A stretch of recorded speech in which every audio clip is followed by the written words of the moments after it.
Welcome everyone. This is the risk you take when you're in an urban college and you put engineering in the title but we did it with intention. We know these are the types of things that we have to do to start expanding into our kind of multidisciplinary look on things. So welcome on behalf of Cleveland State University's Levin College of Urban Affairs and the Internet of Things Collaborative between Cleveland State University and Case Western Reserve University. We welcome you to our forum on humanitarian engineering, disrupted communities, and digital hubs. And I know everybody's very busy, and I appreciate people taking time out of their day to attend today's forum session. I am Nick Zingali. I am an associate professor here within this wonderful urban college who I believe does outstanding things within the community and also within the state and nationwide. I think, I'm biased of course, but I think we're one of the best colleges around. Our production speaks for itself. We're looking forward to our keynote speaker today, Dr. Kevin Passano from The Ohio State University. Just a little bit of rules of the game. Kevin's going to speak for around 30 minutes, and then we will, I'll call the panel up, and the panel will engage in some question and answer with me moderating, and then we'll turn it over to the audience for some Q&A after that.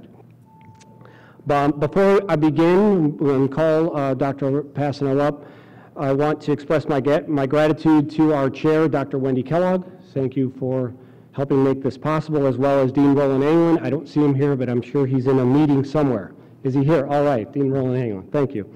Again, without their support, we're not able to pull off these forums, and I appreciate it. I also want to express some gratitude to Molly for helping us organize and get the word out and get all the panel members together. So thank you, Molly, for all the work you've done as well. I think I need to also, I know I need to also thank the Internet of Things Collaborative as well as the Cleveland Foundation for their generous support. Without their support, so many things that happen within our community, as many of you are well aware, just would not be happening. The Cleveland Foundation in particular is a stimulus not only for things that are being done, but things that are being thought about within the community. And I think that is extremely important, that they're willing to take some risks and put their money where their mouths are with some risks. And I think they did that with the Internet of Things Collaborative. And I think we're showing that it's paying off, we hope it will continue to do so as we move into the future. For those of you not familiar with the Internet of Things Collaborative, I'm going to give you a brief little commercial on them right now. This idea actually started around 3 years ago with a number of us talking about it within the community. We got a small planning grant from the Cleveland Foundation. Actually, it was a little bigger than small. It was a pretty good sized planning grant that allowed us to do some things. And then this year, they awarded us a little over $2 million to begin our activities with the Internet of Things Collaborative. This collaborative is a big deal as far as I'm concerned because it gets people from Case Western Reserve University and Cleveland State University working together to lead a Tech Plus Digital Futures type of an initiative around the Internet of Things Collaborative. So it's beginning to gain some traction and producing already a lot of really interesting things. We've got sensors on vehicles in the city of Lakewood. We're engaged in Ward 7 and a project there that is looking at tech as we build it up from community engagement levels. We're working on data analytics in the way that we begin to conceptualize the opioid crisis and the opioid initiative. And we've got classes that are being formed, cross-functional, multifunctional teams being developed that are spinning off of this, that are community academic types of teams. And heck, we've got engineers talking to social scientists and talking to biologists who are also talking to people within the law school. So it's really a fascinating activity that's going on, and it's all done within this feeling of citizens and the community. So thank you for that, those of you that are here from the Cleveland Foundation, as well as those that have been working on this so diligently.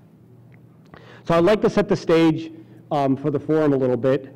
So bear with me as I kind of draw this larger kind of context into where I think we're heading with this type of thing. I spent a lot of time thinking about this stuff and what are the impacts of technology, not only within the community, but at the individual level. So one of my favorite books, some of you may have read it, it's called A Monster Calls. It's by Patrick Ness. If you haven't read it, it's a good read. It's about facing fear and speaking truth when experiencing difficult times in life. One of my favorite lines in the book is, quote, "Your mind will believe comforting lies while also knowing the painful truths that make those lies necessary, and your mind will punish you for believing both."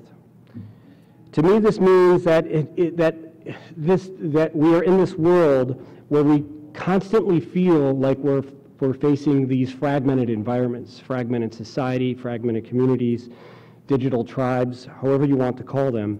And what's interesting to me on this is that this fragmentation equally exists within our own mind.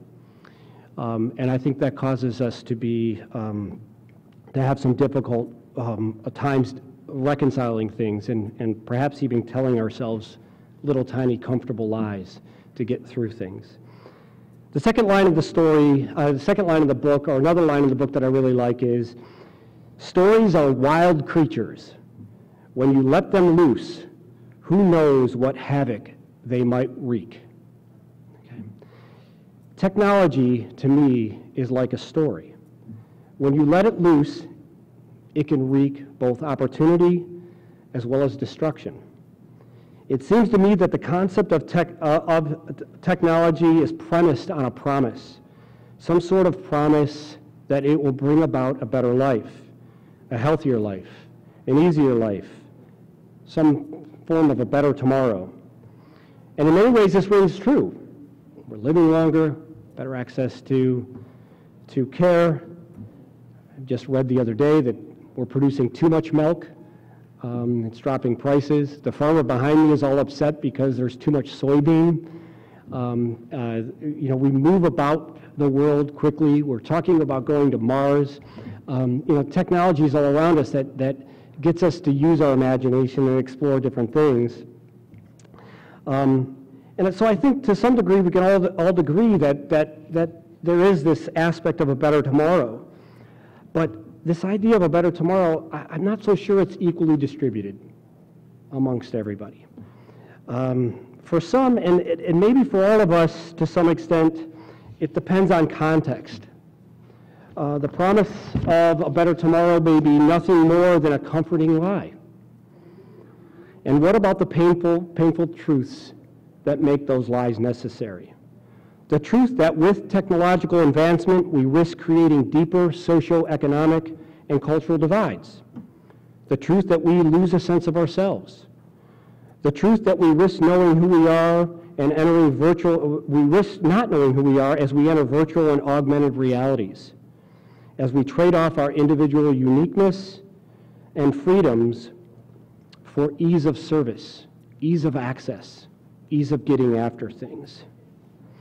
These are just a few of these kind of existential issues that I think are associated with the way we begin to consider technology within our community and the influence that it has on the human condition.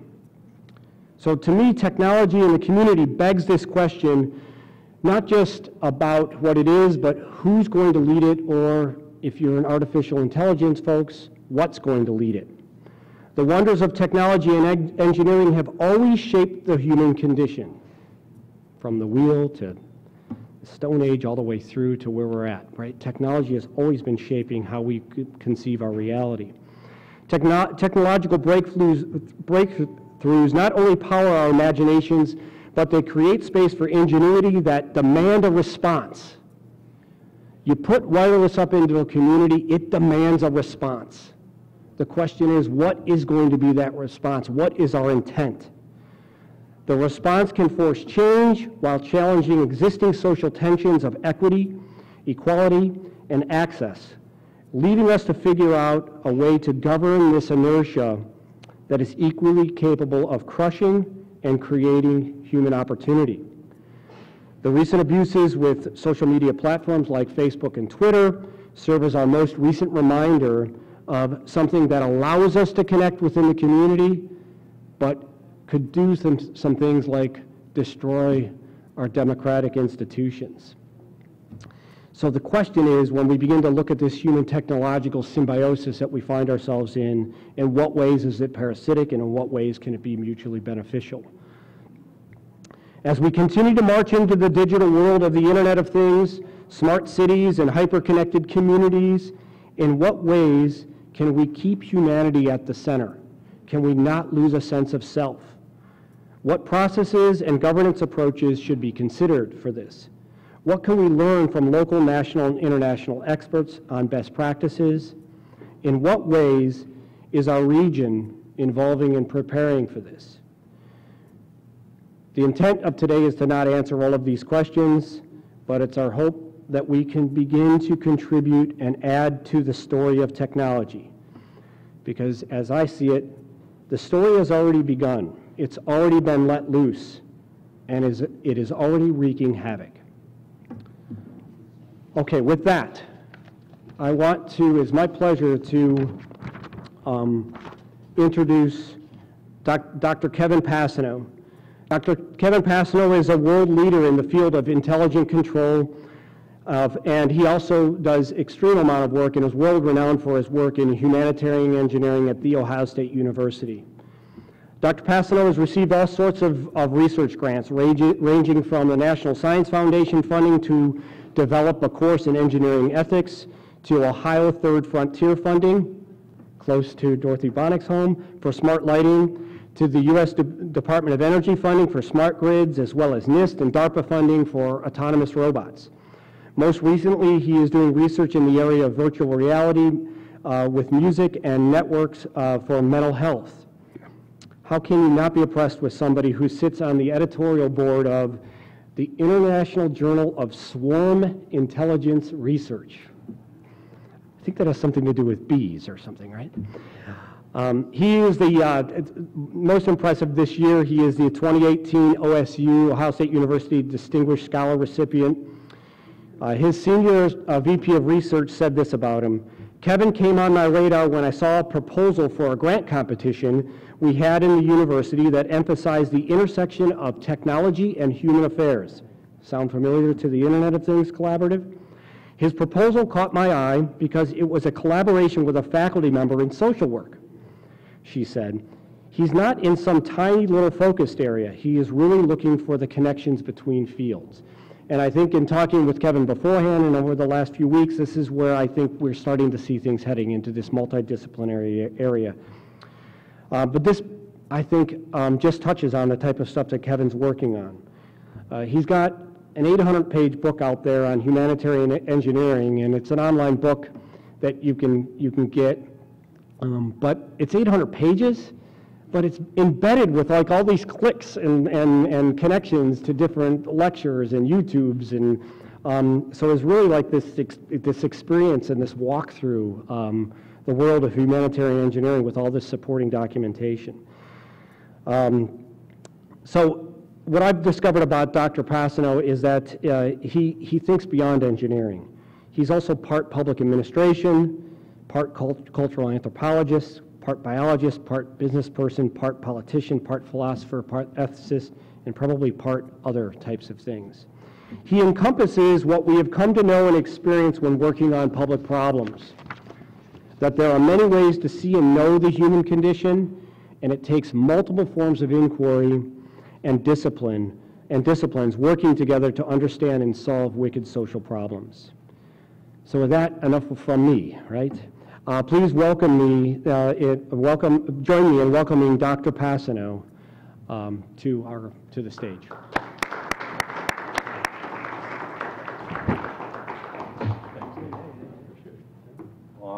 Thank you so much, Nick, and thanks to Cleveland State and Case Western for the invite. I'm going to aim at keeping this at 30 minutes. Let's be informal. If you got a question or comment, let's talk. This title is perhaps unusual for some people.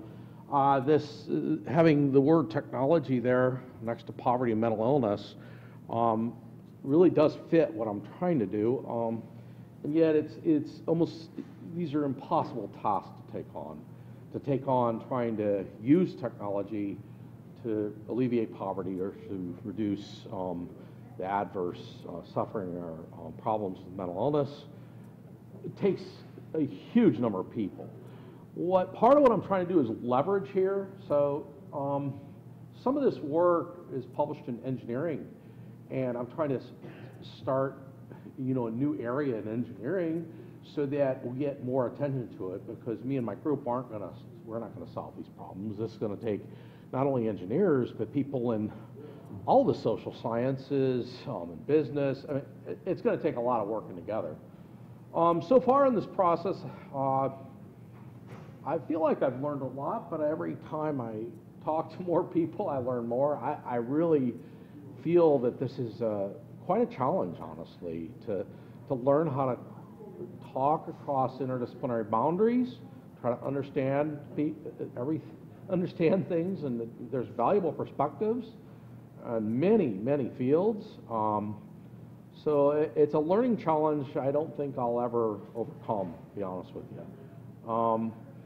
In terms of the talk today, what I like to do is try to drill down and not start like at a policy level. I want to move down to a lower level technology approach with people. And I want to consider two, let's say, populations of people, those who we think of as being low income, we'll define that in a moment, and those as having some type of mental illness. So I'm trying to directly work with people in this talk. It is very challenging. Probably there's a few principles I've learned. Number one, amongst all of them, would be you're not going to be successful unless you respect people.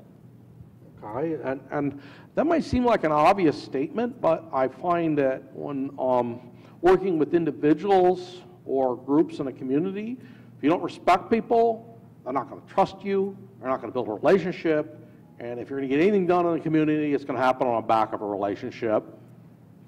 End of story. So that's really important. That's important in many walks in life, but especially in this area of working with technology, I think. At least for me, that's one of the lessons I've learned. So let me get started. You can think of this as human-centered technology design. The human-centered, this term seems to mean different things to different people, but the idea is you literally try to make sure the technology is appropriate for the people. And typically, you're not going to be the person that decides what that technology is. They're going to help you. They're going to co-design. They're going to work with you. You're going to build on your relationship and make that happen. So one example we're going to have is the development of a financial advisor. This came out of some field work over a number of years in countries like Honduras and Colombia and Paraguay. So I'll briefly talk about that. Then I'll talk about our new research area of looking at treatments for mental illness. And I'll try to motivate each of these cases in terms of importance. So the world population in September of 2018 is 7.5 billion. There's about 1 billion people in the world living at below $1 a day, roughly, okay? I think if you want to understand what it means to live on, that $1 a day is converted. That's in what's called PPP. That's converted in terms of currency, but also in terms of what it costs, cost of living type adjustment between countries. So think about it for a minute, $1 a day. $1 a day is about a half a loaf of bread, white bread, not brown bread, okay? So this is really not easy. About 80% live under $10 a day, right? So it's truly like a pyramid. And then there's us, the 10% who lived in the developed world. The developed world is those red boxes up there, okay? What's interesting to most people is that, well, U.S. population on that same date was 329 million. That's 0.44%. So let's say it's 5% of the world. Is this shocking? I wrote that wrong. It's 4.5% of the world lives in the United States.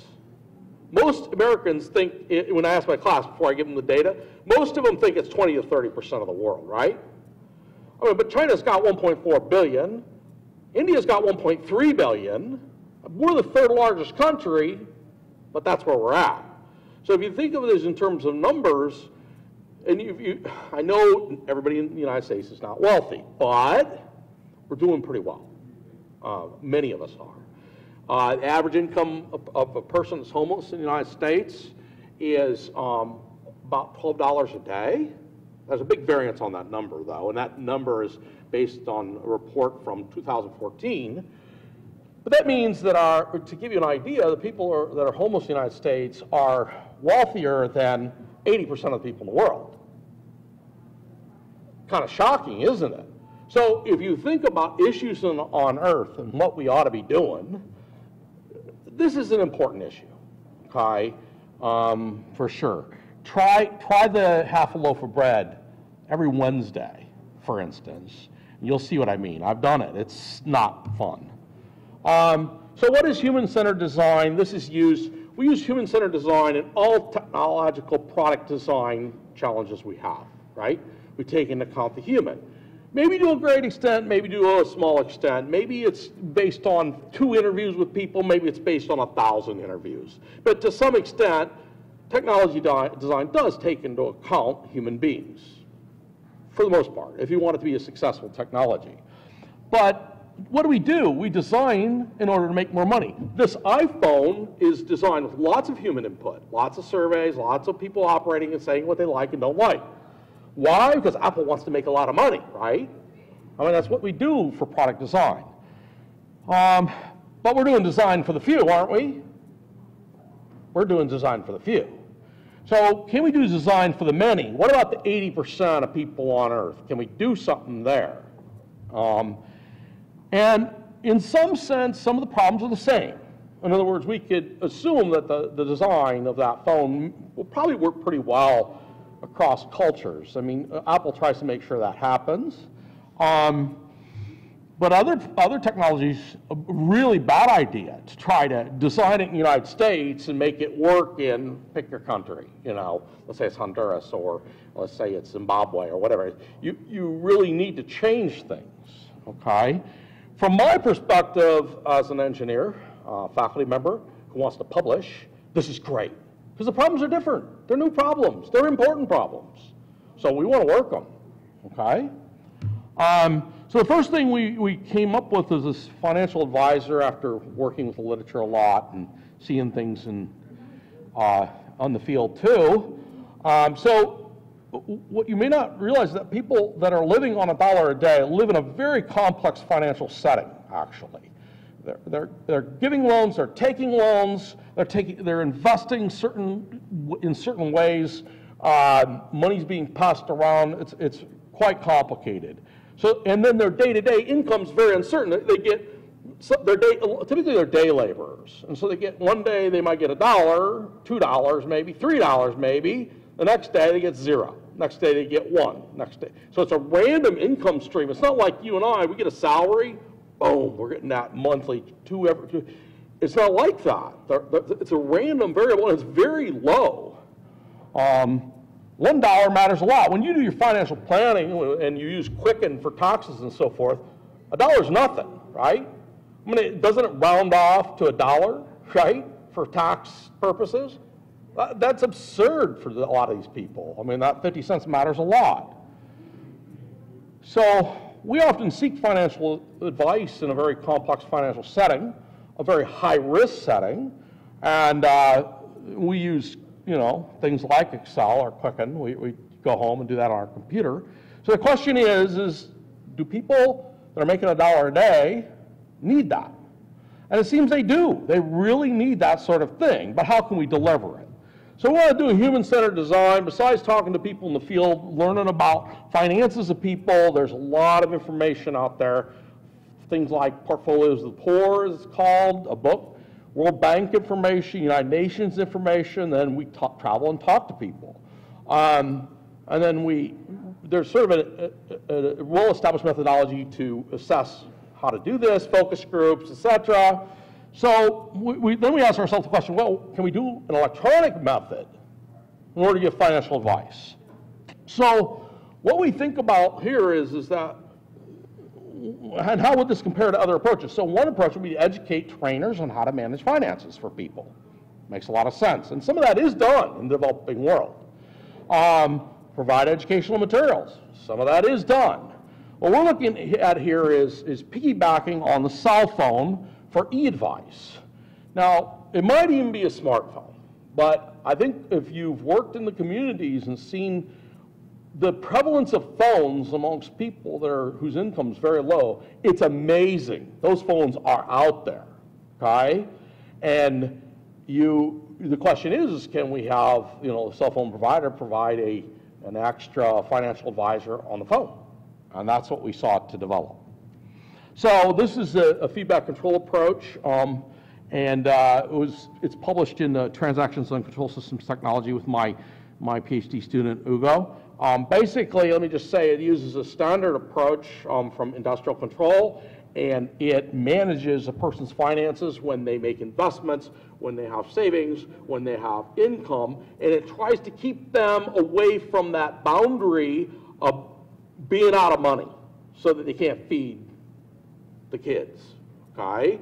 And it turns out it can do very successful. It's a very sophisticated strategy for financial management. This is of the complexity that you or I would want in our financial management, okay? I'll skip the plots that show that this sort of thing works. We went then to the community version of this. This is published in IEEE Control Systems Magazine in June with my student Ugo and another PhD student, Felipe. Basically, this idea comes right from the community. In these developing world communities, they often have something called a savings club, where they pool resources and share resources. We took their strategies and simulated, evaluated, and tried to improve upon them. And then Felipe actually is a professor in Colombia, South America. He just recently got a Google Latin America award to take this method out of this paper and implement it in Colombia, okay? There's so many opportunities in this space for engineers to have real impact. The key is that you don't sit back and do your armchair studies. You gotta understand what's going on in the field too. Okay, second example, mental illness. So 4.25 million American adults, or 18.2% of the total adult population, suffers from some mental illness. Pretty shocking. Between 10, I'll come to the data in a minute on depression. Depression is huge, okay? Depression is the most disabling disease or disorder in the world by the World Health Organization. It beats cardio problems, respiratory problems, everything. It is the worst. So mental illness is the biggest health problem in the world. So if you want to talk about a large number of people, think of 15% of the world with this thing. And so there's a lot of issues here that are just screaming to be addressed. We've started out in lab. Our work here is new, okay? We've been working on this. I started reading a number of years ago, and I was only willing about a year and a half ago to bring it to my research group. I felt like it was it's been more than 5 years I've been reading. This is difficult to learn a new area like this. I brought it about a year and a half ago to my research group, and now we're trying to take it on. We started with stress. And in stress, what we're doing is we're using audio, so sound or music, as an input, along with light, as an input to a person, and then we're trying to affect their stress level. Okay, we're trying to affect their stress level by measuring what's called heart rate variability, so cardio measures, all right? And we're doing feedback control to try to improve that. It is working, actually. Let me show you an example. Here's the blue and the red line. All you need to know is that heart rate variability, when it's high, that's good. If you're kind of chill, your heart rate variability is up. And when you're stressed, it's down. And you can see the red line is when it's down for the person, not under feedback control. and when it's not, the feedback control brings it nicely higher. Okay, so the person becomes more relaxed. All right, so this is a brand new result. I got this yesterday from my grad students, and we are admittedly just getting going here, but stress affects a lot in mental health. It is cross-cutting. It affects depression. It affects bipolar disorder. It affects, oh my goodness, PTSD is all about stress, right? Trauma-induced stress. I mean, so we're working here. We're actually working with the Schoenbaum Family Center for early childhood learning. We're trying to set the ambience in a room. This is connected to IoT. So we're trying to connect all the lights in a room. Get them. We're using Philips Hue, and that gives you like 16 million colors or whatever it is. And we can control the color of the lights in the room, and we can control the sound in the room. And the idea is that we were trying to chill the children out. 55% of their children have experienced trauma, and sometimes this is a very chaotic situation in the classroom. They're in a disadvantaged neighborhood. We call this adaptive ambience, and we're just now writing proposals and trying to get something to make this work, okay? This is quite a large challenge, but any progress we can make is really be welcome, because this could scale to other schools. Why do we think it might work? Because the teachers do it now. The teachers in these classrooms with these traumatized children actually control the lights, control the sound, and the smell too, and they'll change these things, and if things are starting to go whatever, they're modulating this stuff all the time, and it works. The teachers, this is where we got the idea. Talk to the teachers. The teachers say, yes, this works fantastic. So we're trying to just automate that, offload them, because why? I mean, will the teachers have nothing to do? No, the teachers don't need to be doing all that. They'd like to have it automated so they can, like the one teacher told me, he says, well, there's sometimes these children, the only thing that's going to work is you just hug them. Okay, so you're trying to offload. It's typical automation, right? You're trying to offload the people that can really take care of the most difficult problems. Technologies really take care of the easier problems, in a sense. We're also starting to study ADHD, training methods. Just a second. And for these, what we're looking at is, it's a feedback. You might suspect that I do feedback control. Ken knows that very well. But in this method, we're looking at training. So people with ADHD would have a hard time, typically with sustained attention. They focus like this, and then, the little bird goes by, and they're like this. In a certain sense, that's good. In another sense, it's not so good. And so we're trying to learn. We're going to see if we can capture their attention and bring it back. We're using EEG feedback there, and we're just getting started, but it is going well. This one I'm presenting, but we're not sure if this is going to work or not. We're just giving it a try. I mean, this is the most major health problem in the world. It's a difficult one. It's not going to be that we're going to solve this thing easily. This takes highly interdisciplinary work involving medical doctors, psychiatrists, and so forth. Okay, so there's 16 million adults at present today in the United States have had at least one major depressive episode in 2012. 6.9% of the population, $110 billion a year are spent on major depressive disorder, okay? And there's about 20,000 suicides a year that result from depression. The World Health Organization said 350 million people. This is the leading disability in the world. There's many types of depression. There's major depressive disorder, recurrent depression, dysphoria. There's all kinds of comorbidities, especially 60% of people who have depression also have anxiety. There's also, connected to this, bipolar disorder. That's much less prevalent. It's only 2.8% of adults last year, so it's only 9.1 million people in the United States, only. And so there's 4.5% that experience it at any time in their life. And then there's a suicide problem there too. And there's a lot of money, $64 billion spent on treatment, okay? You think of this as generally 1% of the world has bipolar disorder, right? So this problem, I jokingly say with my students, this problem's too hard. So what we're going to do is we're going to start with mathematics, because we know we can get results in publications, right? Well, it turns out there's very little mathematics modeling the dynamics of this disorder, and yet it is a highly dynamic disorder. Bipolar disorder has depression, major depressive disorder, as a special case. The exact symptoms in the DSM, the psychiatrist's manual for diagnosis, are there, and yet you have the manic side too. And so when you start studying this, you know, there's different treatments in major depressive disorder, but when you start reading the literature, you see dynamics all over the place. I mean, you cannot understand this thing without understanding dynamics, and yet there's almost no work done on studying the dynamics of this formally.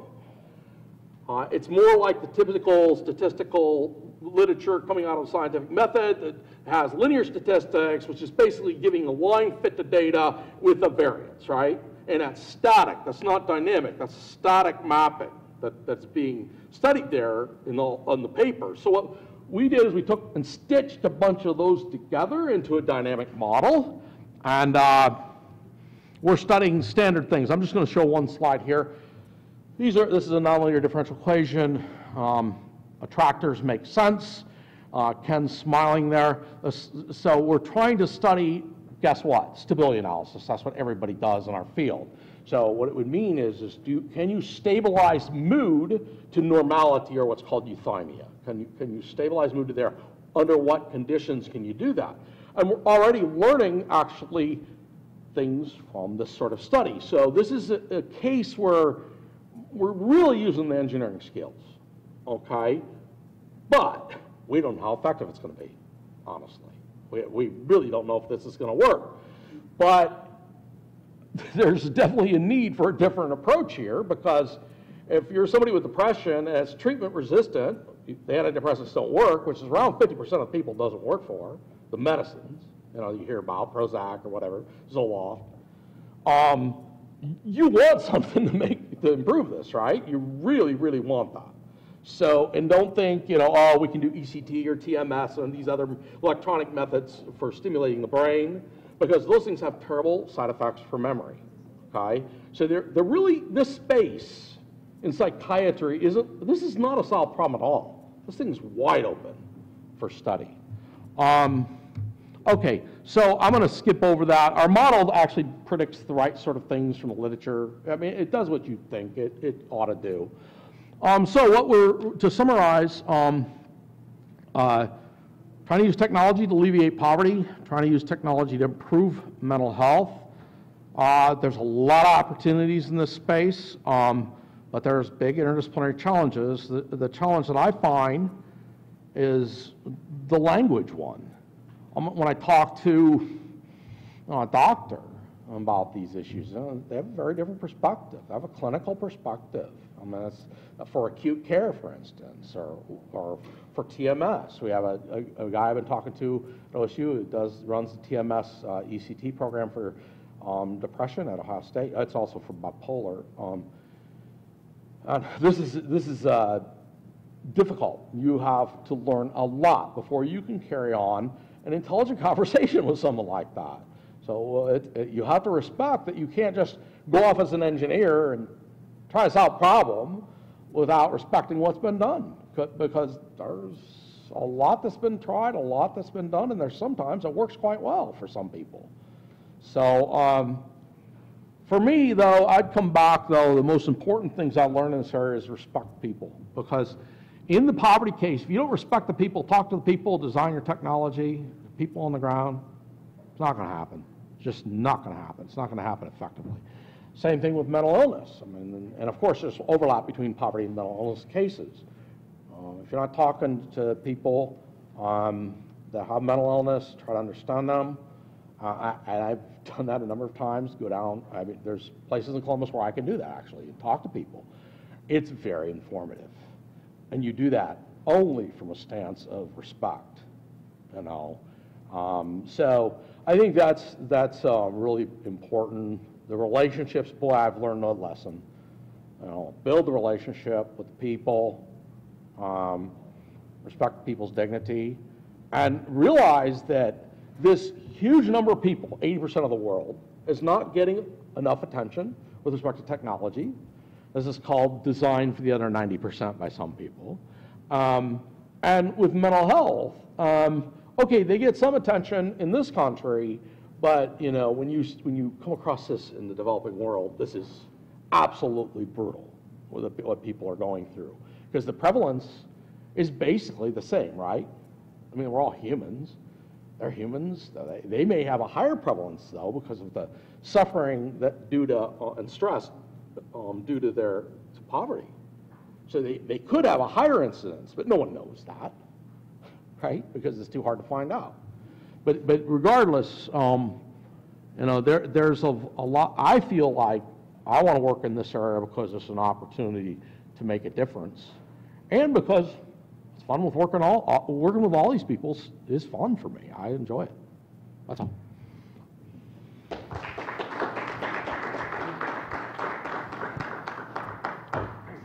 Sure.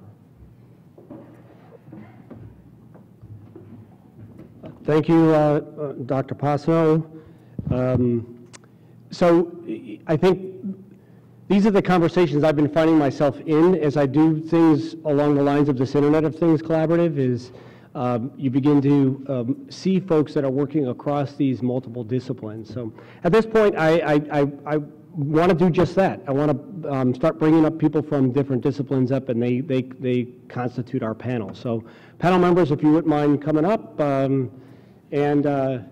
yeah, so we'll go Kevin here, and yeah, Sasha, you kind of there, and yeah.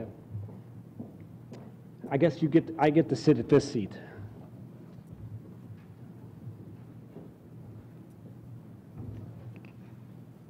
So I'd ask the panel to. We lose Dorothy? Oh no, okay. Ask the panel that when answering questions, if you wouldn't mind sharing or grabbing a microphone.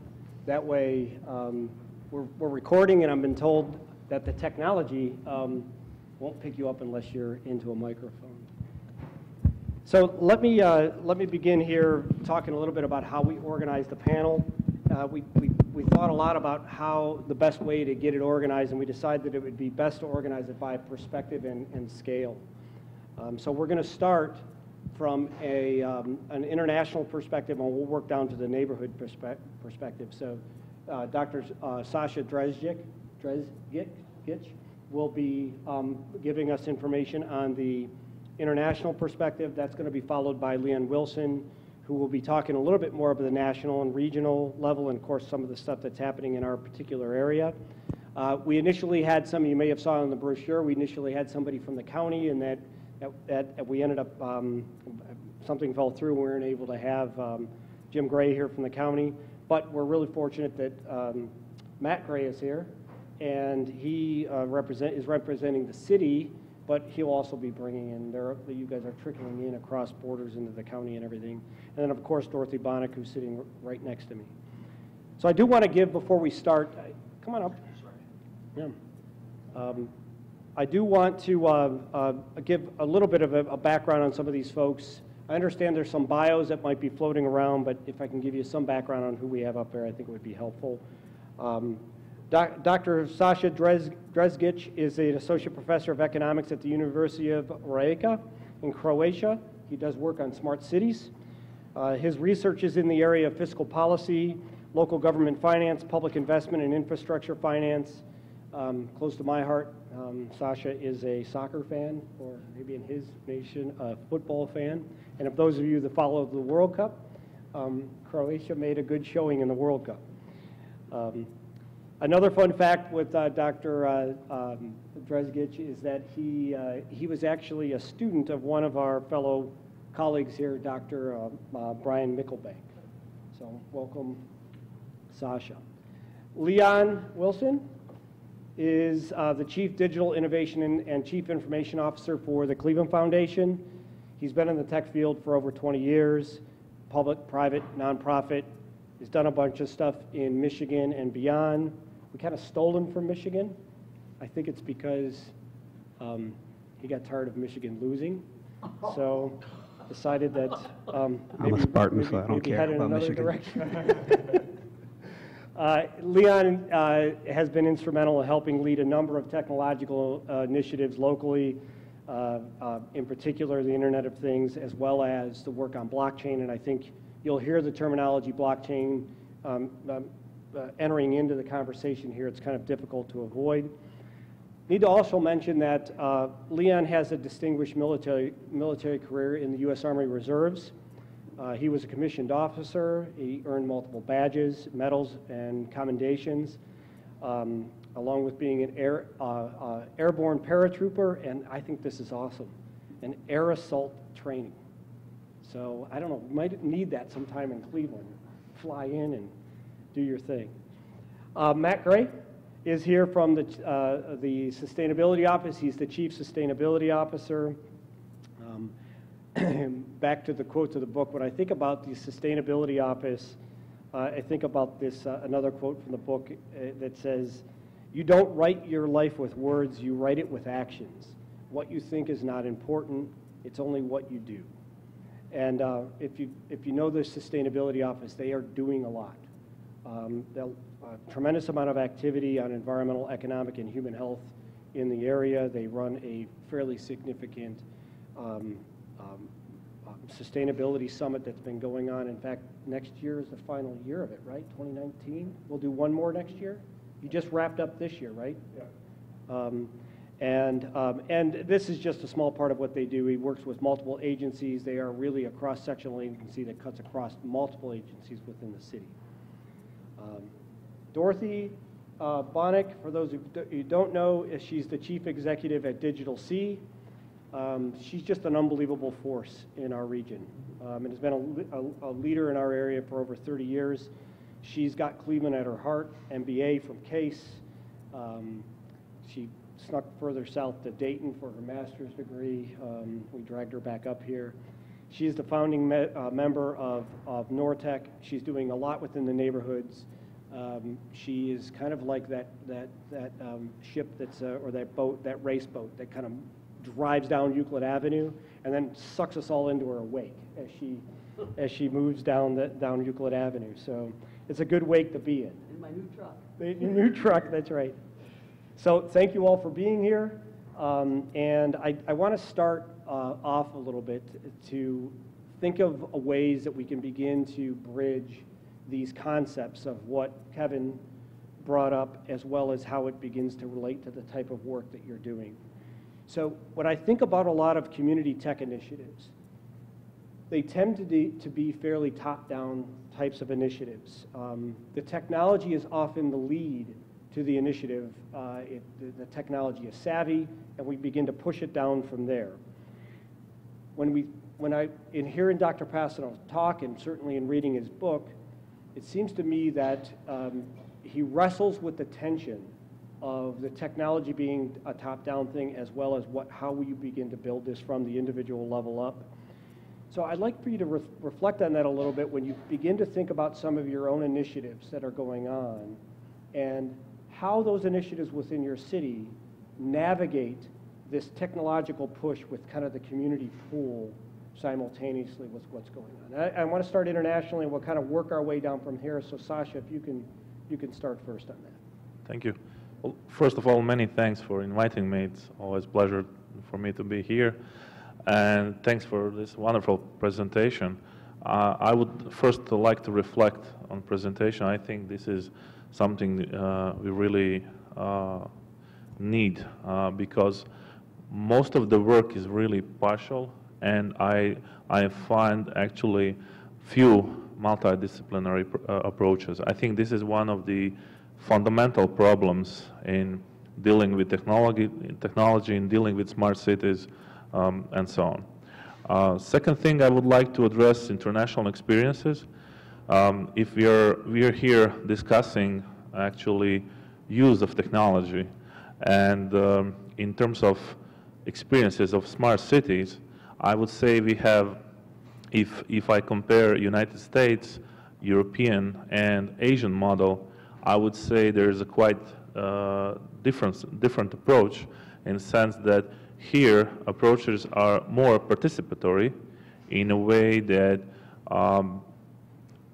whatever participation means in sense that whether citizens are engaged or perhaps some interest groups are vested.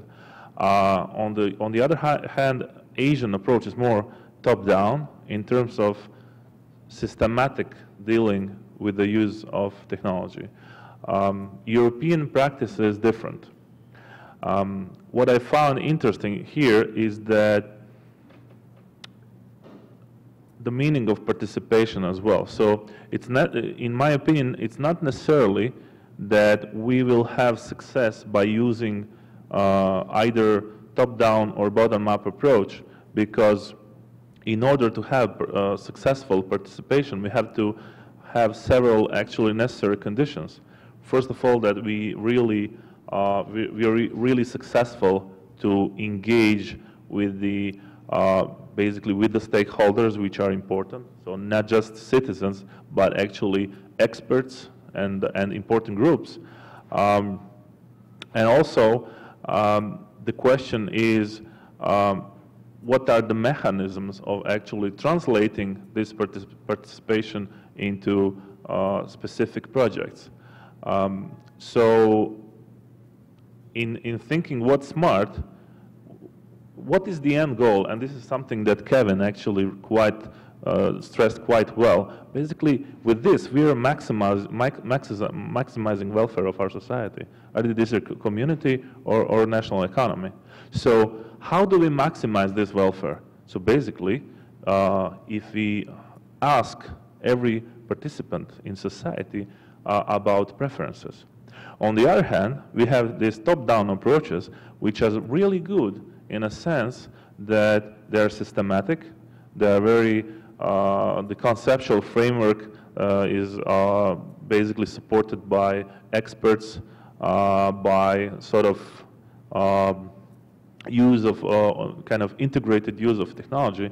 So I believe that we have to learn from these experiences and try to have sort of structured participation patterns. So in a way, we have to really push forward to exchange of this kind of learning experiences, and I think this is the way to go. And maybe later I will tell you about financing, the platform for financing public projects, which we are developing, and this is something like specific related to the things I'm saying. So along those same lines, Sasha brought up the fact that we can see different models of top-down, bottom-up by area of the world. When you look at the United States and the work you've done across the United States, are you seeing that kind of similar type of difference in kind of the subculture in the United States, or are we all kind of technologically driven where we tend to embrace the technology first and then begin to play with it?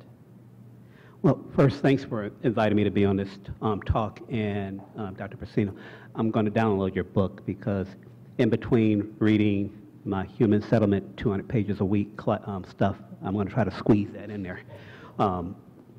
But to your point, and I think this will go to your question, you talked a lot about where we have to, the people we're trying to serve, we have to do it from a sense of respect, trust, and participation. And it reminds me, I have the luxury of attending a lot of conferences to learn what's going across nationally so I can bring that kind of knowledge here to Greater Cleveland. And there was a mayor of Prairie View, Texas, that said, people don't care how much you know until they know how much you care. And it goes back to what you talked about. So when we talk about technology and how we're trying to address any type of social issue, we got to look at it from that particular lens. And the top-down, bottom-up, I've seen both. And what works is that bottom-up participatory. When I travel, there's this one young man in New York that created a app called Fresh EBT, where he was a Google engineer, wanted to take that engineering model but try to serve a social issue. So he joined the Robin Hood Foundation. They have a little social entrepreneur fellowship where he can spend 6 months or 9 months just trying to unpack a particular socially systemic issue, poverty, and working with low-income residents that are on SNAP programs. And he, by spending time with them and having them help him craft that app, that solution, and doing it from a design thinking approach, he was able to build an application that is having like over 1 million people downloading it and using it across the country. And what's even more impactful about this, and this blew my mind, and I got a chance to meet with him a couple weeks ago. I was at HUD in D.C. for a conference. He said that he was able, they collected enough data to where they can demonstrate that by helping individuals that are on SNAP better manage their budget, their money, because for those who don't know, if you have a SNAP card, if you want to know how much money you have left on your card, you have to call a 1-800 number. So he said, why do you have to call a 1-800 number? Why can't I just use an app and go online and see how much I have left and in what category and how I'm spending my money? He was able to do it so much so that he was, through his data collection, to demonstrate that he was able to help those individuals stretch their dollar by 1 day. That's a lot. That's a lot when you have 30 days to spend that money and you're able to get a 31st day out of it. You're able to get a 29th day if it's 20 days in a month. But he had to spend time with them to look at the quirks and the challenges and how they navigate and how they use the EBT card currently. So that's a perfect example of where we talk about participatory, being engaged and knowing who you're serving and walking in their shoes. So now you bring that perspective to your engineering practices. It's where I see it works. Where I don't see it work, more of that top-down approach a lot of times is when we all know it, we do our weekend hackathons and we say, I'm going to solve housing in 24 hours. And I'm going to bring a bunch of people that don't have housing issues, that aren't vulnerable, and don't have any instability in housing, but I'm going to build the solution for those folks that have housing issues. And I haven't walked in their shoes. So a lot of people who know me know that I don't do hackathons anymore. I do scope-a-thons because I'd rather spend that time having time people sitting with you and scoping out the problem. And then if you have something really there, then I'll fund you for 6 months to go figure it out and spend the requisite time to engineer the practice properly. But again, that's what I see. So the solutions that have taken off and have really been adopted and being used by the people that they're trying to serve, unequivocally, they built it with those folks and not for them. So by the very nature of your office, it involves engaging with people on a routine basis. In fact, the Sustainability Summit is all about that, building from the bottom up. Can you talk a little bit about what you're doing with Sustainability Cleveland and how that might relate to what we're hearing from Dr. Passano and the types of things that are going on with technology in the city? Certainly, yeah, and thanks for the invitation as well. We actually just had our 10th annual summit, 500 people. We bring together for a couple days to really co-create what sustainability means for Cleveland, but really the whole region. And then, the talk was amazing. I was just really thinking about the intersection between really human-centered design, equity, respect, which I thought was the perfect word, but also that top-down versus bottom-up. And just a couple examples kind of occurred to me. One, we just finished a process for the summit, which was an update to our climate action plan. So actually, also looking at top-down, bottom-up, the federal government has basically said we're not even going to look at this issue at all. So cities, much more bottom-up, are basically taking the lead, as well as states in some areas on climate action, right? So from a city perspective, we launched our second version of our climate action plan a couple weeks ago. But the first version was in 2013, and I look back now, and I'm almost embarrassed by the approach almost, because we did kind of rush it. It wasn't didn't really have equity or engagement at the center of the process. It was almost more technology driven. What do the numbers show, et cetera, and what's best for the neighborhoods. So as we updated it this year, we had both equity and engagement at the center of it and much more human-centered, I would say. So, we had 12 neighborhood workshops in 12 different neighborhoods. And with those workshops were structured where we didn't even lead with climate at all. It was basically what issues affect your life and, what are your priorities for your individual, your family, your neighborhood.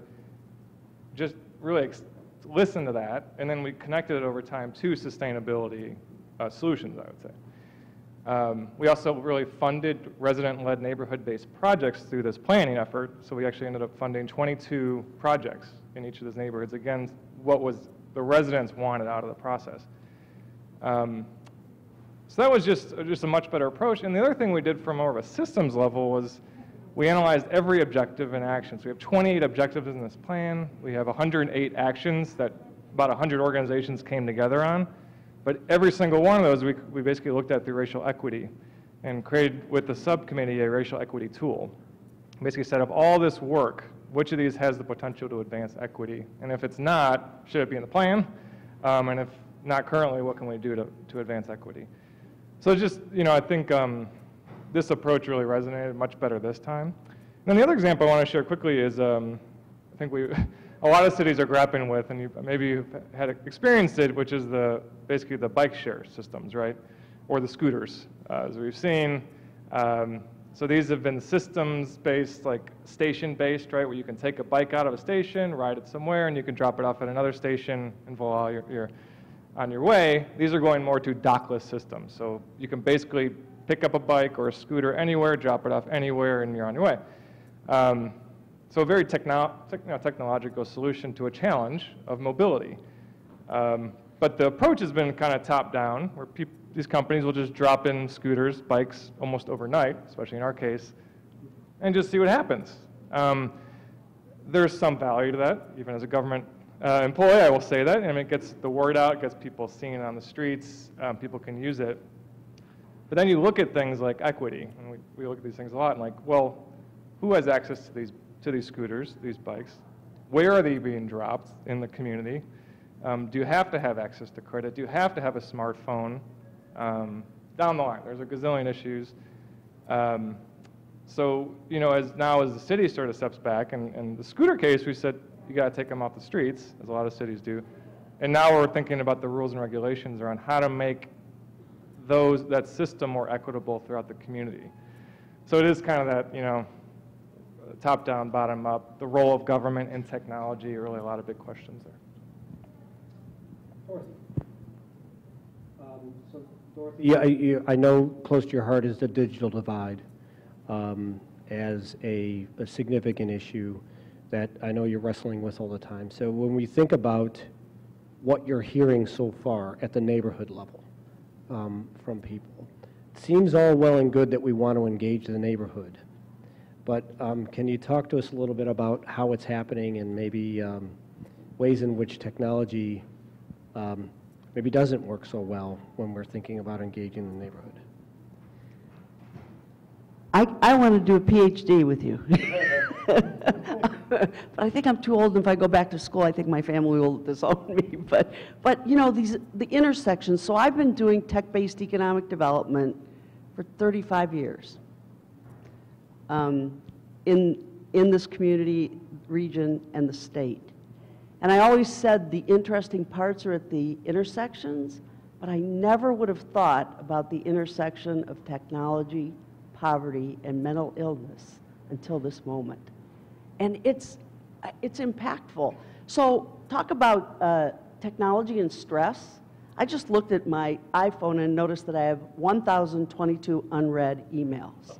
And I wonder why I've got a migraine headache right now. Okay, so that's an intersection. But let's talk about the neighbors. So I grew up in a Cleveland neighborhood.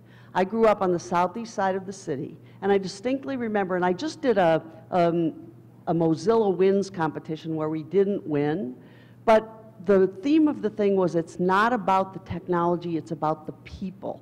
Because you have to address the people issues first. You can't just helicopter in with technology and say, you know, hi, I'm Dorothy from the Tech Hive here to help you with technology. Because unless you figure out what their pain points are, what the real problems are, you can't address them.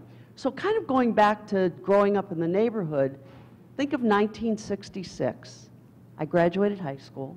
I'm driving up 55th Street North to my father's foundry on 40th and Payne to do bookkeeping. It was probably an internship. They hadn't invented the term yet.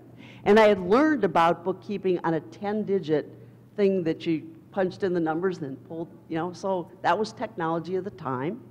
But the impactful thing, and every day I drive from downtown to the Tech Hive and cross 55th Street. And what I recall from that drive was the streets were lined with the National Guard, armed. The Huff riots had just happened. And I was heading to college, the first in my family to go to college.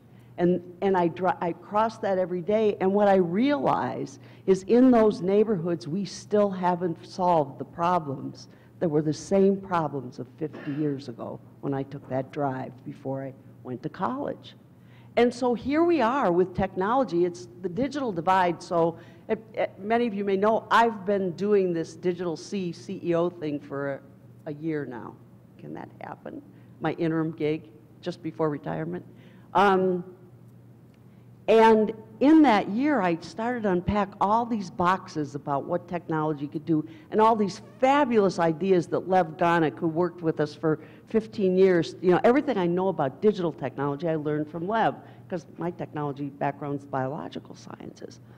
But what I've realized is that if we don't figure out how to deliver technology into those neighborhoods, and let's say Huff is the first, and we're working with the IoT Collaborative on a neighborhood engagement strategy first, like if we don't figure out the people issues that we're going to try to solve first, the technology won't matter.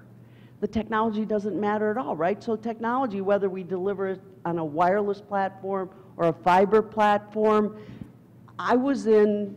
it was Fannie Lewis's office today, but it was now Bashir Jones's office, to talk about taking technology into the Addison CMHA facility next week, and they're going to open a computer lab. And you know what they were most excited about? They had painted a room that looked so much better, and they had gotten donated furniture from a charter school. But think about the dignity of people and engaging people and respecting people. The computers don't matter. They're so excited about a new painted room. And we're going to bring in technology. What I was worried about, if we put 10 computers in that room, did they have enough internet access so that they could all be on the internet at one time? And that may or may not be the case, because those of you who know the Huff neighborhood know that there's no broadband built in that neighborhood. So I think they have that access, but you have to think about so many different things than the technology before you really try to do this. However, without it, this whole activity of thinking about equitable opportunity in the digital economy, if we don't figure out how to deliver technology, and if we don't figure out how to engage the people and make them be able to use a smartphone or a computer and get access to jobs, we're going to leave those neighborhoods behind.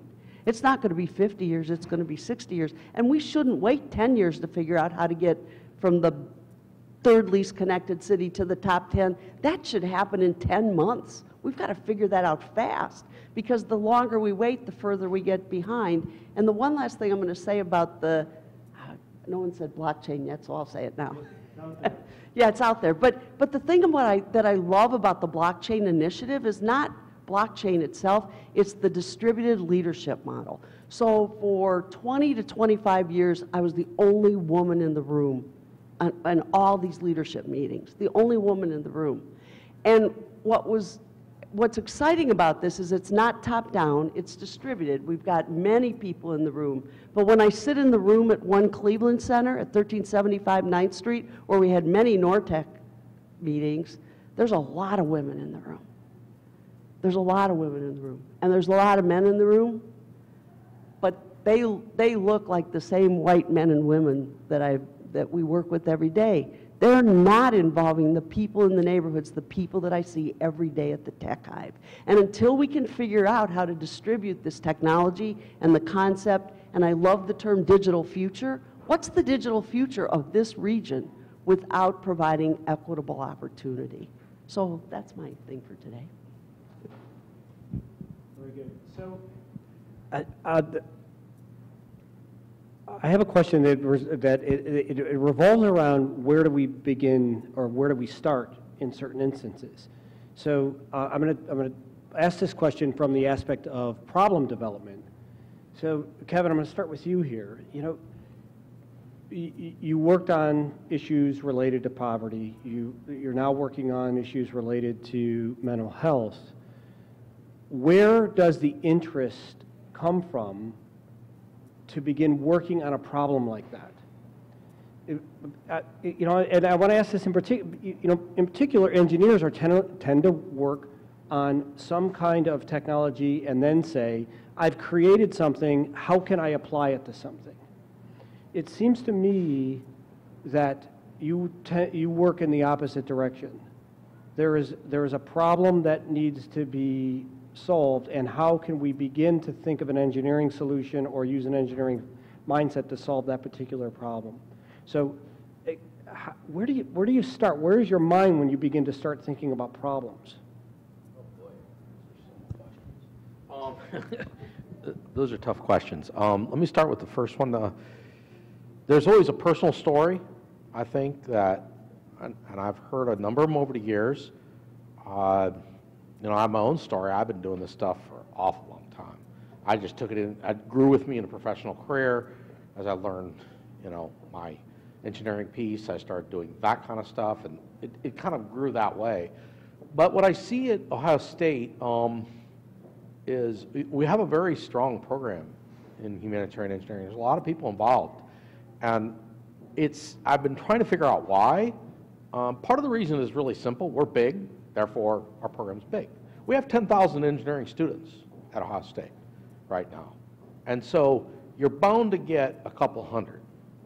Okay, so that's one thing. The second thing is that there's always a percentage of people that care a lot about people, helping people. And so that kind of person that has the STEM skills and that tendency is the kind of person we see in our program the most. Now, this is more dangerous to do, but I do it in my class. I want to discuss an issue of women. Okay? So women are overrepresented in our program. For instance, I've taught humanitarian engineering for 5 years, and out of those, I get roughly 50, 60 students a year in class. And 33% over the last 5 years have been women. And you say, well, that's not that good. Well, it actually is, because 19% of the women in our college are women in our college, okay? So they're overrepresented. They're even more overrepresented when it comes to traveling internationally and working with people internationally, whether it's Latin America or Africa, wherever. That's typically 1/2 women, 1/2 men. So you say, why is that? So I did research on this. National Academy of Sciences, National Academy of Engineering has a large report out on sort of women in science and engineering, and it talks about how men versus women choose to be in STEM. So they're picking this in about 6th, 7th grade, actually, whether to go the STEM route, which is surprising. The second thing is they say that these girls are, if they want to, they're picking based on wanting to help people or society, more than the boys, which is interesting to us. But and time and again, I see this with my women in class too. So I think, but in my classes, it's biased because the men have chosen to be in there, okay? But when I talk about this issue with women, either a female faculty or the women in my class, I say, oh yeah, that's exactly how I chose. That's exactly what it was for me. So I think that this desire is there in a subset of the people. I think it's hurt, however, what I see at Ohio State is not that many people from our program, we're talking about maybe 200 people, are going into an area that would be a true humanitarian engineering position. And I think that's all about pay. The pay isn't as good. I mean, you go work for Raytheon or whatever, the pay is just much better. So there is an equity there's a problem there, I would say. I don't know if that, I want to add, I think what I'm hearing is that it's interesting that you say that with the humanitarian engineering, there's more women involved, and you and I were talking a little bit beforehand on this, and you said something to me that kind of struck me. You said, you know, if you in some of the developing countries, if you educate the man, you educate the man, but if you educate the woman, you educate the family. this seems to be a saying from the international educational literature. It's sort of like a quote. I don't know who said it originally. When you talk to people on the ground, I think it makes sense. I mean, it's an embarrassment. I mean, as I say to my class, as I get older and older, I get more embarrassed of my gender. I mean, there is some bad behavior on the part of men in selfishness, I have to say. It seems to be more often amongst men. So I want to shift the same context. So you know, Kevin's brought up this context of maybe gendered in the way that we begin to think about problems from a gender perspective. But Dorothy already let the cat out of the bag, so I'm gonna build on it a little bit more. When you think of blockland right now, which is our movement towards beginning to look at the way that we can kind of block technological interpretations using data analytics. It seems to me, the question I have sometime in my mind on that is, what problem are we really trying to solve with blockland? And this is, you know, similar to Sasha, that I want to maybe you and Leon to jump in on this, because I think there's a way to begin to look at the technology and what ends up occurring and how you can get creative in the way that you start to think about infrastructure-related types of things. So maybe you can start there to talk a little bit about it, and then we could spill over into Leon here to talk a little bit about how technology can lead. That's you, Kevin. So I will give you example precisely regarding the incentive. So we're researchers, and I will explain you the process which led to creation of our platform, use of technology. So basically what we wanted first to reveal, we had really negative hypotheses about cryptocurrencies, and we tried to set a model which shows that the Bitcoin story and so on, it's basically Ponzi scheme, and it's sort of has negative reflections to society. Having that in mind, we started thinking, okay, that has sort of negative effect, but anyway, the participation is amazing. So people are interested to sort of buy Bitcoins, to engage in cryptocurrencies. So our idea was, okay, having that in mind, can we actually make use of these technologies, basically blockchain, and to make something good? People don't necessarily have to know that actually, by sort of doing a speculatory investment, they can do a greater good. So then we were thinking, okay, we have to understand what blockchain technologies are, and then we realized that we have a problem in our traditional financing of public infrastructure. First, we have a problem of participation, because if you look at city, local governments, communities worldwide, there's never enough of participation. Basically, very often, a very narrow group of individuals decides on capital installations, infrastructure. This is the first problem. Second problem, we have problem with money. We don't have sufficient funds to finance all necessary public works. Okay, so how we can match all these things and use blockchain?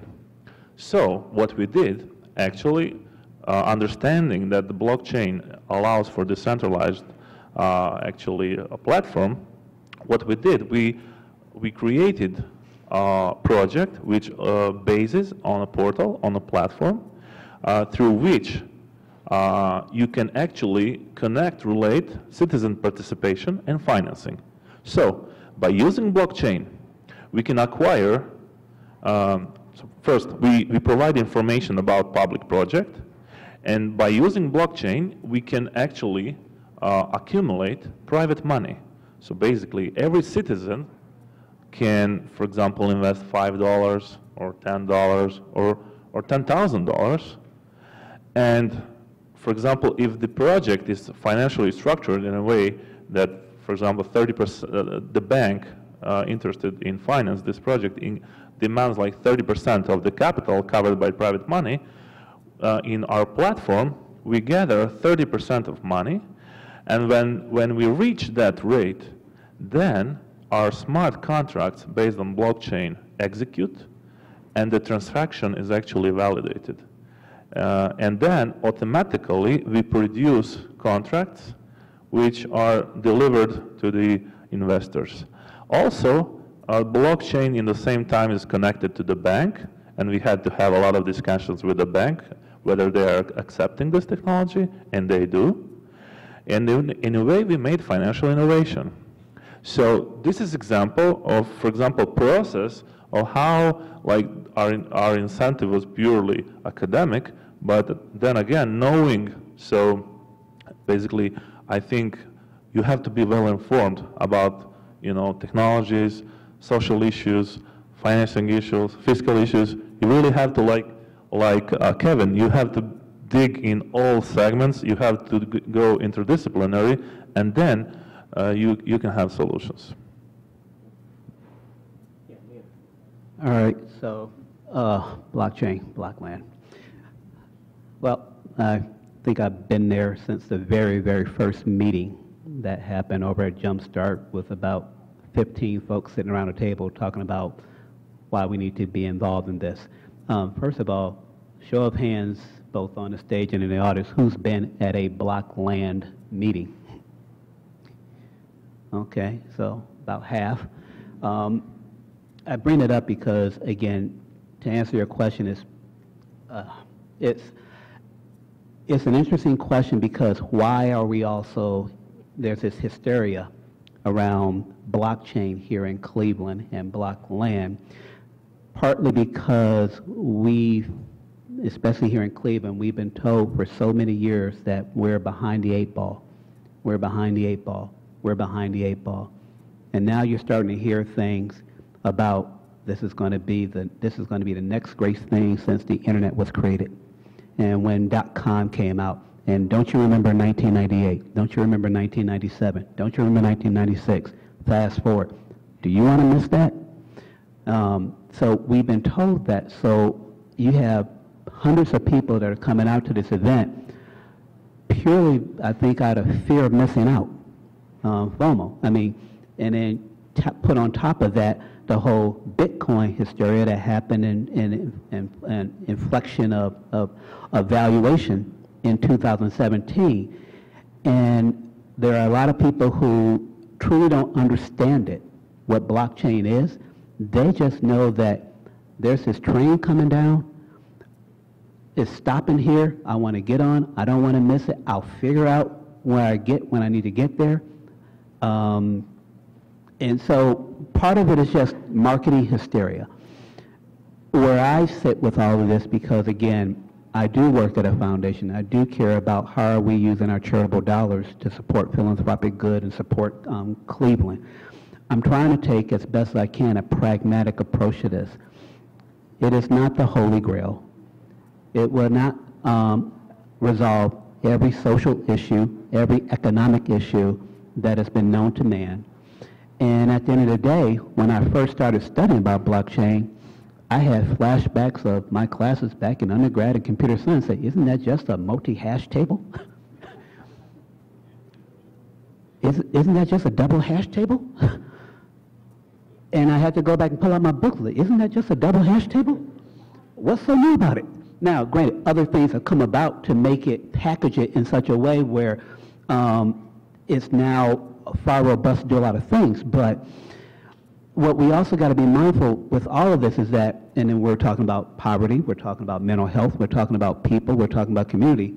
What I'm wickedly and interested about in all of this, and again, I study with you as well, is the diffusion of blockchain and the impact of blockchain that it will have on residents, separate from how it's going to have on corporate America, separate from how it's going to happen in a municipality.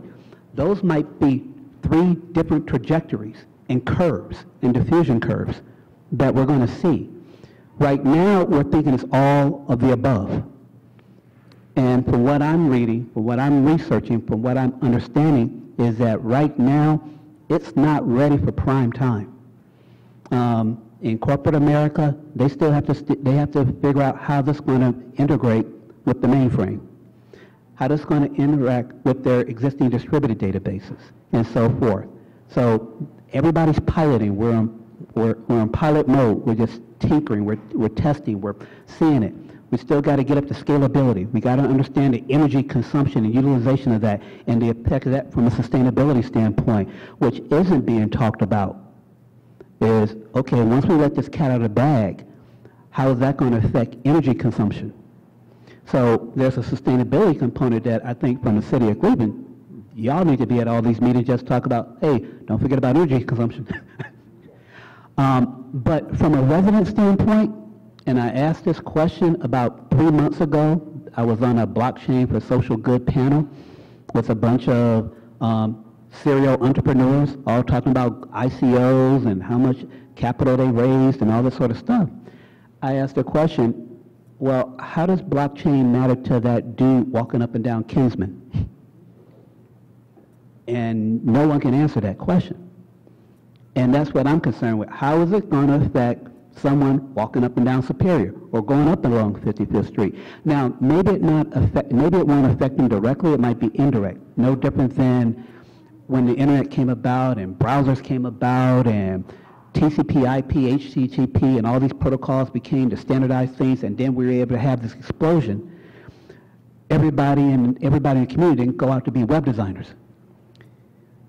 But over time, they benefit from all of that. So maybe, again, in 5 years or 10 years, the community will benefit from it. But we don't know yet. And we don't know what we don't know. So right now, we're all in research mode. Right now, we're all in exploratory mode. And we're just trying to figure it out. But right now, here in Cleveland, there's that fear of missing out. Or if you haven't, it's almost like if you haven't been to a Blockland meeting, you're not with the cool crowd. If you will. You're not in it. You're not with it. So I'm trying to take a pragmatic approach to this. I'm trying to temper, not trying to squash the hype. Yeah, we need that surge of energy to get us moving forward. But at the end, and I think I was telling you, Nick, that this would be a great case study for some graduate student that is studying the effects of this and to be able to just be a fly on the wall and monitor what's going on here in Cleveland and all the activity and traction, and then look back 4 years from now and see what happened. Did it manifest itself, or did it not? And if not, why not? And if it did, what did it? This would be because this isn't going to happen every year. We're going to burn out after about 12 months of this and then move on. But long answer to your question, but again, I eat, live, and breathe this stuff now with Blockland and blockchain and trying to figure out the role that the Cleveland Foundation ought to play. And we're just trying to be, responsible for where we're not squashing energy and passion and commitment and trying to economically grow this region and try not to leave cause anyone to be digitally left behind. But at the same time, where is it not ready for prime time? And we just got to let that cake bake for another year or two before we can get into it. I was just going to say, FOMO is a mental illness. My kids say I have it. Fear of missing out. I don't want to miss anything. That's why I triple book myself on everything. Yeah, I think about blockchain, Internet of Things, smart cities. So Matt, sustainability wasn't a thing at one time and came into Cleveland, it's a thing. I mean, is smart the new sustainability? Are we just kind of shifting rhetoric? where is the relationship here? Where do you see the connection between what's going on with Internet of Things, blockchain, and sustainability? Right, yeah, I mean, the buzzwords abound in my world. I mean, and then now resilience is really the big word, which in many ways I like more than sustainability, not in other ways. Smart cities and, but at the end of the day for me, I mean, sort of my compass is always really the triple bottom line of sustainability, which seems to, at the end of the day work for me. It's the 3 E's, it's the economy, it's the environment, and it's equity. Or the 3 P's, people, planet, profit. So any initiative, program, policy, whatever, that's always where I go to first. And if it doesn't hit all 3 pretty well, then it's probably not going to be a priority. I mean, the smart city stuff is really interesting. I mean, I've been struggling with it a lot. I've gone to the smart city conferences. It's in our climate action plan in different areas, especially in energy and transportation. And I've been, I guess maybe similar with the foundation and the role of blockchain. What's the city government's role with smart city? I think the IoT Collaborative is amazing. I think it's the perfect place to start in many ways with CASE and CSU, sort of a little bit more from a research angle, kind of leading and creating a community-wide collaborative. I do think the city can be doing more in terms of what are the priorities in terms of creating that community conversation around for the entire city from a people's perspective. And not just kind of taking these opportunities as they sprout up and then kind of layering on. We go to conferences and a lot of it is often led with the technology. I get emails, we probably all do, every week. Here's this application, here's a new software that we should try out and test and pilot in Cleveland. It could be great, it could solve all of our problems. But until we come together as a community and say, no, these are our top 3 priorities, now let's go seek out the technology providers. We're making progress. I don't think we're there yet, at least from my end, from a sustainability perspective. And really on these areas of energy and transportation, which I focus on maybe a little more. So that's kind of where my head is right now with it. Saw you grip your mic. Do you want to add on to that? Yeah, I want to add on to that, Matt, because the one thing that we need to think about from a smart city perspective, so the smart city bus has left the station and we weren't on it, but think about sustainability and think about the fact that 20% of the world's fresh water sits just in our backyard.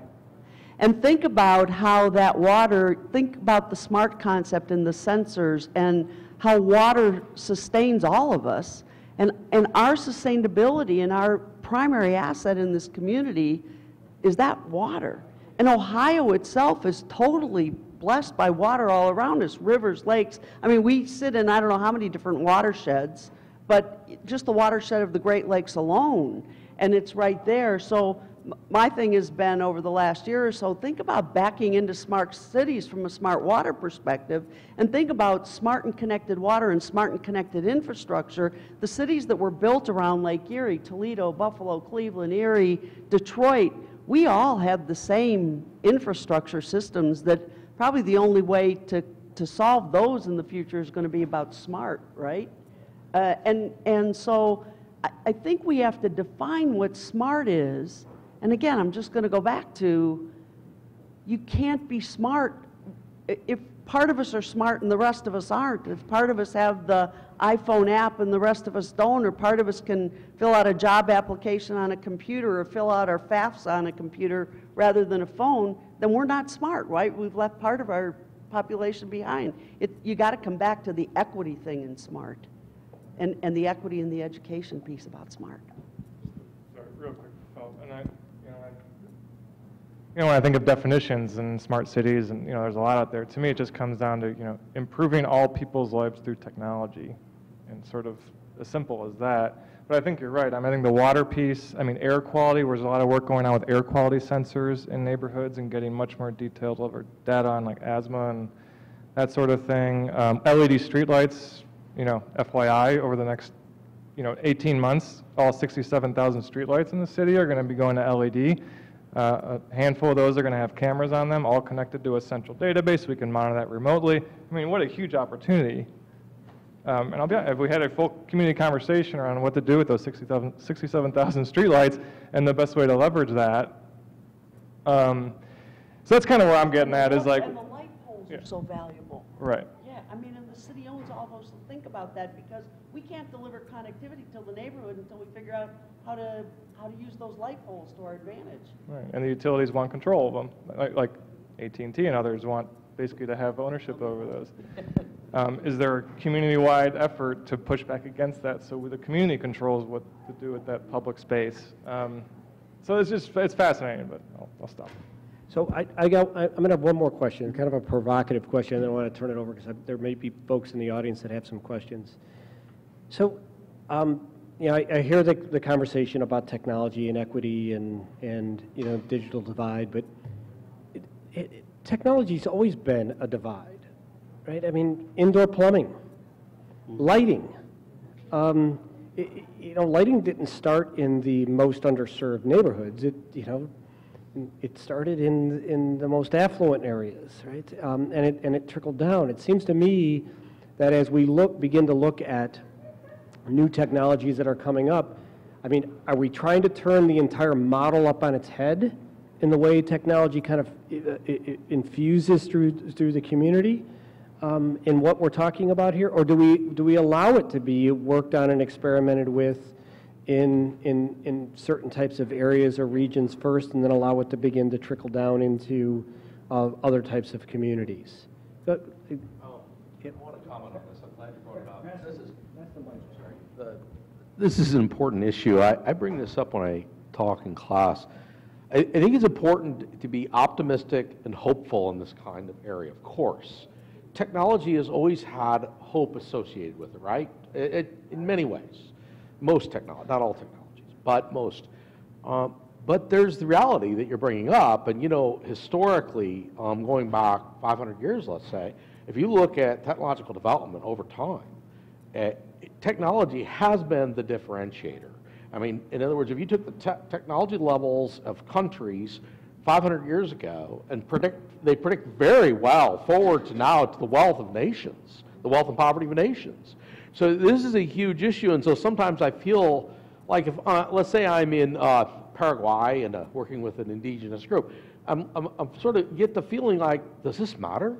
I mean, one technology, one community, working closely with them, it's almost depressing, right?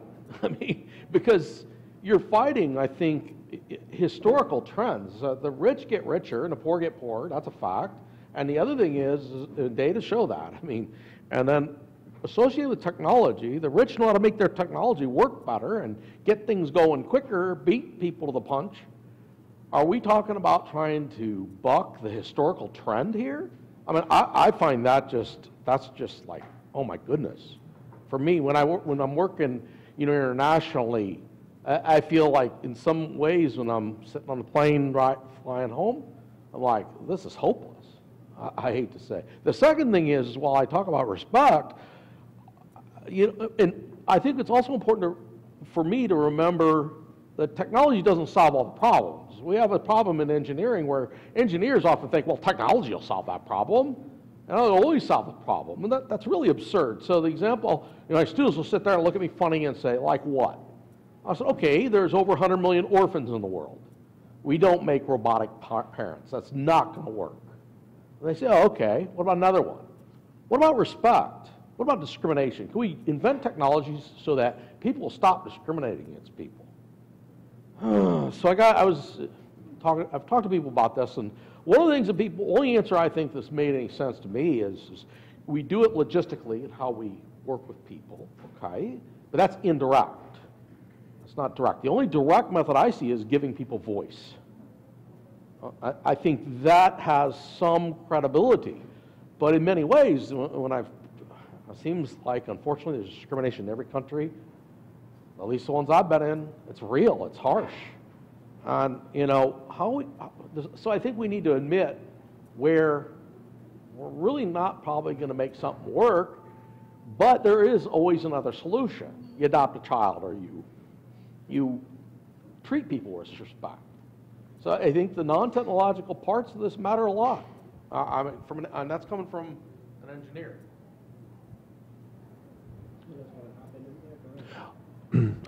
I would like to address actually one of the issues here, like really concrete, pragmatic.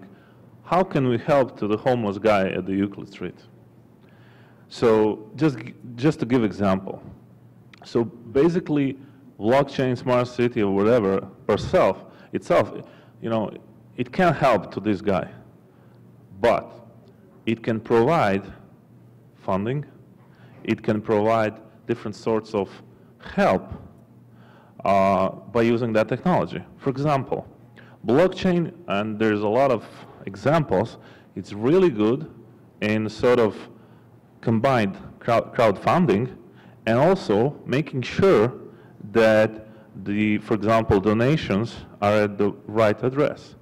So imagine, for example, a platform which sort of deals with the social issues, and you're getting money from like worldwide for support for your program, and then you have blockchain which secures that this money is really, for example, used for the education of this homeless person, for perhaps temporary housing, for treatment if there is some kind of mental illness. So I would just say this is a sort of example why we need all these technologies, because before we didn't have, you know, without these kind of technologies, we didn't have such tools to I would say relate to these standard issues with in these kind of manners. I just want to add to that. And there are some cities that are looking to try to leverage blockchain to address homelessness, more so in the space of vital records. So being homeless, a lot of times all you have is what you have in your backpack or what you have in your duffel bag or whatever case may be.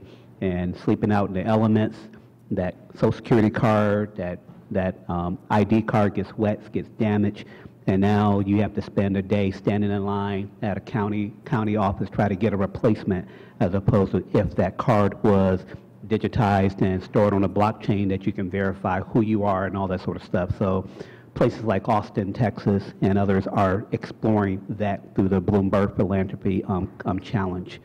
And I'm paying a close attention to things like that. And what you're talking about with the funding, kind of like taking Kickstarter but distributing it, so you're doing a distributed Kickstarter kind of, because we're already doing crowdfunding.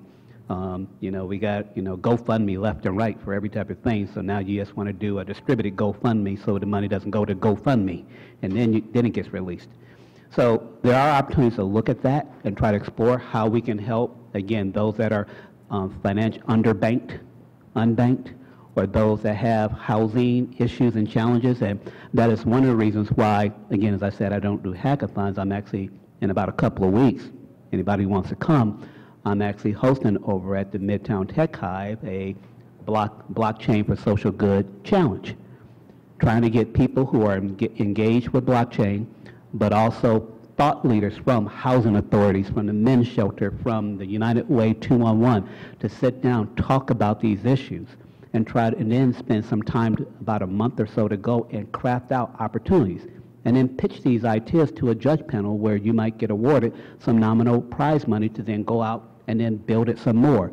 So I am trying to take more of that bottom-up, community infused, community engaged type of approach to see, is there something there? Maybe there isn't, but at least I want to take a stab at it that way. So October 19th at the Tech Hive in the afternoon. There it is. Okay, we have a few minutes left, and I want to get some questions from the audience. I see some hands going up. Let me bring the mic to you so that you can talk into the mic. All right, so I had a class, so I only got to catch the beginning of this lecture and then just now. But you were talking about the divide with technology between like poverty, like someone in like lower income versus higher income. And how would the change in technology, what change would take place if we moved more towards generative computers, where you could have a conversation with the computer instead of having to have some sort of knowledge of like technical computer, as we do now, where we have to understand the function of a computer, you have to have some sort of base knowledge. But what if you could just use a consciousness, or somebody's just them talking, with a computer, and how would that affect the divide if you could generate, if the computer was more generative, or I guess. I mean, This of is kind of a course, human fusions I'm question. going to show some personal bias here. Look, the reason we have Siri or whatever these things is because they're going to get rid of the keyboard. Of course. The keyboard is an ancient idea. It's mechanical. I'm an electrical engineer. We're dumping those mechanical things. Okay? We're going to get rid of the screen. It's going to be holographic. Okay? We're going to get there. But the problem with this, with respect to low-income people, is the way it's through that technology. First of all, it's going to take a while. Everybody knows funny stories of how these voice recognition systems fail. And so they're slowly improving. They're going to get them improved. So it's going to take a long time before at a point where you can hand someone a device, a computer, which is essentially a supercomputer, and expect it to really do everything. Okay? So, and then there's the question of whether they will be able to operate it, because they won't even know what to say necessarily. They won't know its capabilities either. So that's a serious challenge to get to that point. I don't know how long it's going to take. Let's forget about the screen. Let's keep the screen. We're going to get rid of keyboard, what, Ken, 10 years? Let's just wing it. We can say anything we want. It's the future. So, but that's a long time. I think breaking down the digital divide by making the system smarter is always going to be problematic, because in the beginning, that's going to be an expensive device. So if we get rid of the keyboard in 10 years, it's going to be 15 years before the price is going to come down, and it's going to be in access. Is that really soon enough? I don't think so. I think we have to think about working with people and get there in different ways. And the only thing I'll add to that is we got to make sure that as we're training these devices through some kind of test bed of data, and you're talking about moving away from the keyboards and even from the screens, that means that everything is going audio as far as recognition, that everybody doesn't speak the same way. So I got family down there in the bayous of Baton Rouge and speaking Creole, and I would love to see them talk to Siri in their broken Creole kind of dialect and try to get things responded to. And how many broken Creole people you're going to have to recruit and interview and bring on board to build that test data, so when they say, go give me that, do that, it knows what you're saying. And there's also people that are mute. I mean, you're going to cut a lot of people out. Really a lot of people. So I don't know. So there's some work along these lines. There's some work that's being done right now through the collaborative, through Case Western and Cleveland State right now, that is going by the name of Human Fusions. And it is focusing on this idea of the human technological interface, or symbiosis. In what ways do we begin to do exactly what you had kind of brought up, and what are the opportunities for that, what are the barriers? But I think we're even asking bigger questions, like what are the ethics that are associated with this? How does it begin to change the way we begin to view what's human, what's not human? Because you can begin to see, as those types of technologies move forward, it may raise some really serious questions about mechanical portions working on people, and to what degree does it constitute what is still human at that point. So these raise some really, really large questions as we start to move in that direction. So, other questions? Yeah. Coming your way. Hang on. I was interested in the process of using blockchain for identification process. How would you be able to do that and have some type of safety measure in there where the information can't be hacked? And I do think that's a good idea, because I spent a couple of days trying to help a homeless person get the identification that they needed, and I don't know how many roadblocks I ran into. The VA says you had to talk to this one. To be able to get your birth certificate, you had to have your Social Security, you had to have another one. And I ended up with talking to Catholic Services on Lorraine, saying, there's one lady in town that comes in and she helps everyone. I'm like, this doesn't make any sense. It's antiquated and it's ridiculous, and people are dying out here. So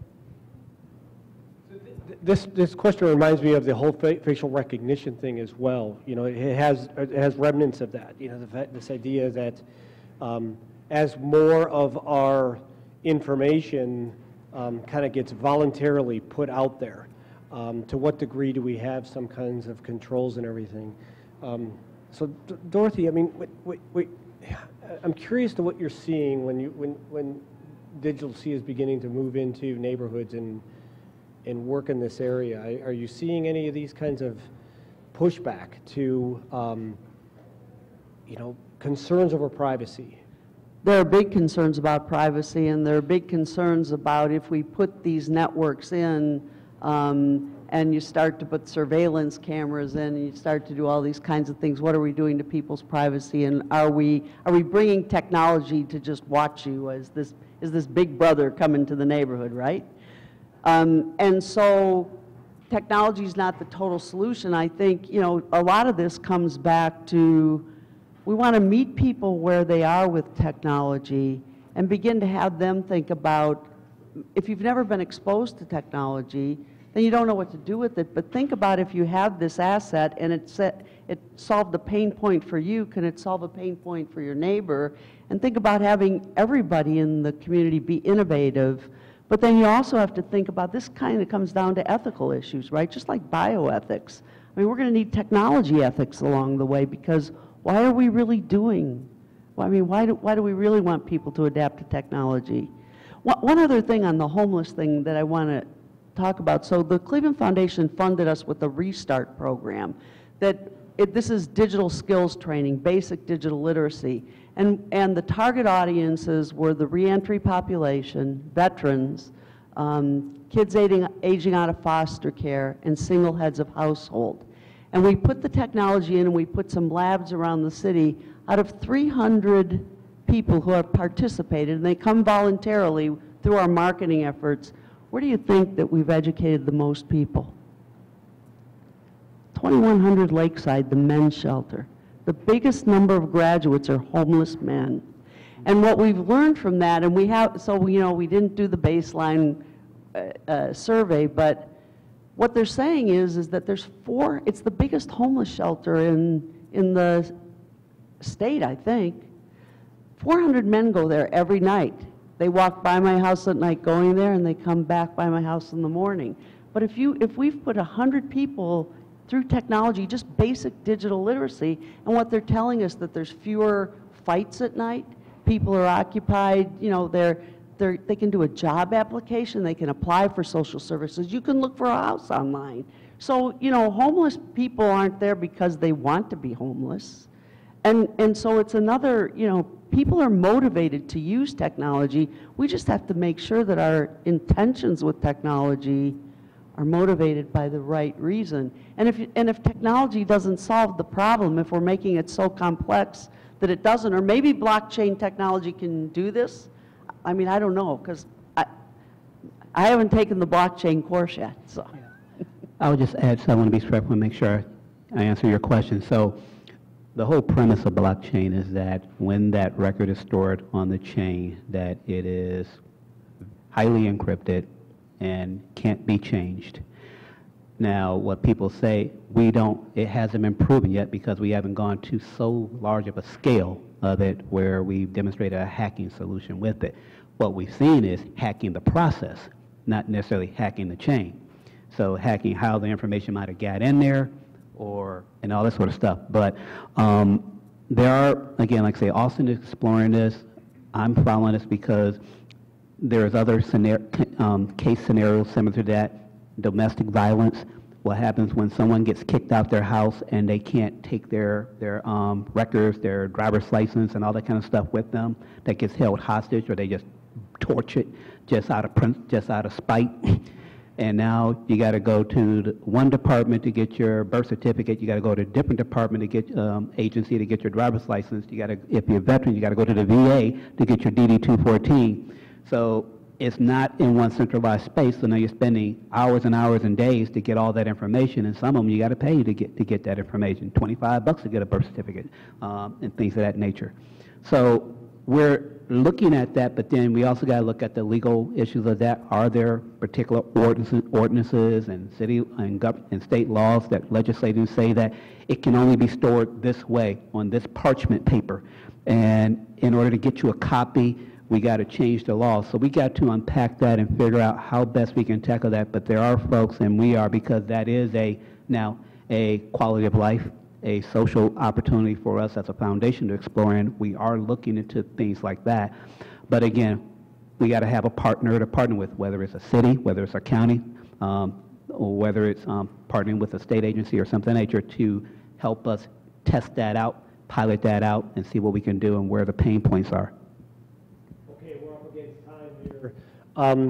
You know, what comes to my mind here is that we're in the midst of a technological story, community technology and the way that it's being used out there. For all of us to continue this conversation, I think, is what's really important, and having this conversation from multiple perspectives with multiple concerns, because I think that will be the thing that keeps us from having technology foreclose upon opportunities, but rather open up those opportunities in that space for dialogue and discourse and understanding. I want to thank our panel for taking time out of their day to be here. Please help me thank our panel. Okay, and thank you all again. We can have dinner on this one.